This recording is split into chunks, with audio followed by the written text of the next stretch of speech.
This afternoon, we're continuing to look into the fallout within NOAA after another round of early retirements hit the agency, and all of this in the wake of massive federal cuts. ABC 13 meteorologist Elise Smith is the only person to interview the three former leaders of the National Weather Service in Houston who have all resigned, two of them taking offers of early retirement since the election.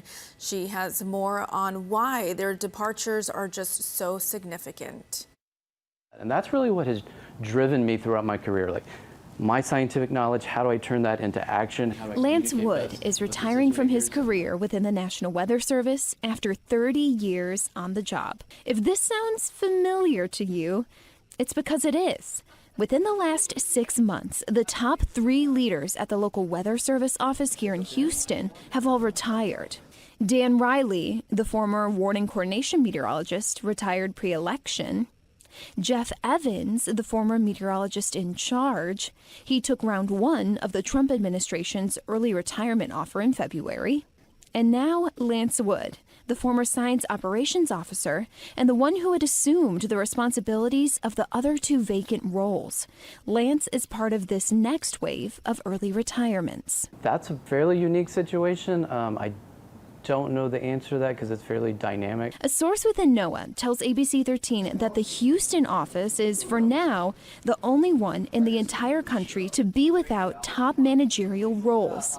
A loss just before hurricane season and in the midst of a hiring freeze. Yeah, that would be a natural concern, I think, people to have when just kind of looking at our situation. There are people coming in from the outside, so from different forecast offices, also from our regional headquarters. To help support our office. Lance mentioned he's been preparing the local team for his departure, noting that some meteorologists will be taking on new responsibilities and possibly working longer hours. But I don't know, I see it from the inside and how people are willing to do a little bit more and help each other. So I know you were mentioning that you were close to retirement and that your career wasn't necessarily cut short, but what are you going to take away from your career within the Weather Service?